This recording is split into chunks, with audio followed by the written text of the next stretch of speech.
Welcome to my channel. నా channel కనుక మీరు ఇంకా సబ్స్క్రైబ్ చేసుకోకపోయినట్టయితే ప్లీజ్ సబ్స్క్రైబ్. ఈరోజు మనం ఈ వీడియోలో 19 సెప్టెంబర్ 2024 అంటే గురువారం రోజు స్టాక్ మార్కెట్ ఏ విధంగా ఉండబోతుంది అనే ప్రెడిక్షన్ వీడియోని మనం చూద్దాం. అసలు గురువారం రోజు ఓవరాల్గా స్టాక్ మార్కెట్ ట్రెండ్ ఎలా ఉండబోతుంది అనేది తెలుసుకునే ముందుగా ప్రీ మార్కెట్ సెషన్ గురించి మనం ప్రెడిక్ట్ చేయాలి అంటే అంతకన్నా ముందు రోజు అంటే Wednesday American stock market Nasdaq నెగిటివ్గా ట్రెండ్ అయ్యే అవకాశం ఉంది. అలాగే నెక్స్ట్ రోజు అంటే థర్స్డే మార్నింగ్ టైము ఒక పాజిటివ్ ట్రెండ్ని చూపించే అవకాశం ఉంది. ఏషియన్ మార్కెట్స్ ఒక పాజిటివ్ మూవ్మెంట్ని చూపించే అవకాశం ఉంది. సో అలాంటి పాజిటివ్ ట్రెండ్ బిగినింగ్ మనకు దొరికిన తర్వాత మన మార్కెట్ ఓవరాల్ ట్రెండ్ మనం చూడాలి అంటే అది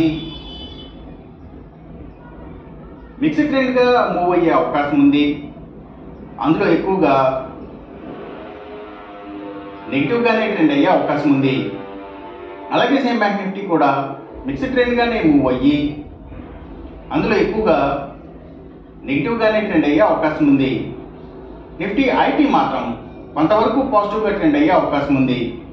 ఇక మనం ఇంట్రాడే స్టాక్ సెలెక్షన్ విషయంలో భాగంగా ముందుగా మనం గెయినర్స్ విషయం చూడాలి అంటే ఏవైతే స్టీల్స్, ఐటీ స్టాక్స్, అలాగే సిగరెట్ కంపెనీల స్టాక్స్, లిక్కర్ కంపెనీల స్టాక్స్ అంటే స్పిరిట్స్కి సంబంధించిన కంపెనీల స్టాక్స్, అలాగే కమ్యూనికేషన్ సెక్టర్ స్టాక్స్, వాటిని బేస్ చేసుకుని పనిచేసే cell phone towers, cables, internet services providers ఇలాంటి వాటి స్టాక్స్, ఇంకా media sector stocks, media and television ఛానల్స్కి సంబంధించిన కంపెనీల stocks, FMCG sector stocks, foods and బెవరేజెస్కి సంబంధించిన కంపెనీల స్టాక్స్.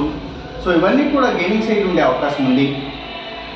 ఇక మనం ఇంట్రాడే లూజర్స్ విషయం చూడాలి అంటే ఏవైతే Nifty automobile sector stocks, power and ఎనర్జీకి సంబంధించిన కంపెనీల స్టాక్స్, సిమెంట్స్ కంపెనీల stocks, real estate sector stocks, ప్రత్యేకించి ల్యాండ్స్తో డీల్ చేసే కంపెనీల stocks, tours and travels, logistic supplies, oil and natural గ్యాస్కి సంబంధించిన కంపెనీల స్టాక్స్, పెట్రోకెమికల్స్కి సంబంధించిన కంపెనీల stocks, pharma sector stocks. So ఇవన్నీ కూడా నెగిటివ్గా ట్రెండ్ అయ్యే అవకాశం ఉంది. అలాగే ఇంకా సీపోర్ట్స్ అండ్ హార్బర్స్, సీడ్స్,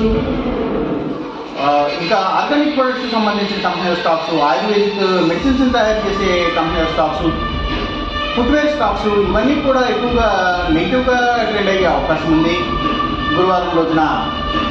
ఇక మనం ఎంసీఎక్స్ ట్రేడింగ్ విషయం చూడాలి అంటే ఏవైతే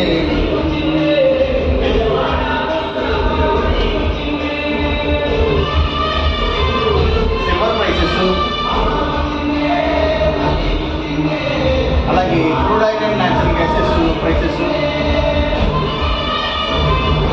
ఇంకా గోల్డ్ ప్రైసెస్, సో ఇవన్నీ కూడా తగ్గే అవకాశం ఉంది. కాపర్ ప్రైసెస్ మాత్రం పెరిగే అవకాశం ఉంది. ఈ చెప్పిన రిజల్ట్స్కి ఏమాత్రం వ్యతిరేకంగా జరుగుతున్నట్టు మీకు అనిపించినా సరే ఇమీడియట్గా మీకు ఈ పెట్టెల నుంచి వెనక్కి వచ్చేసి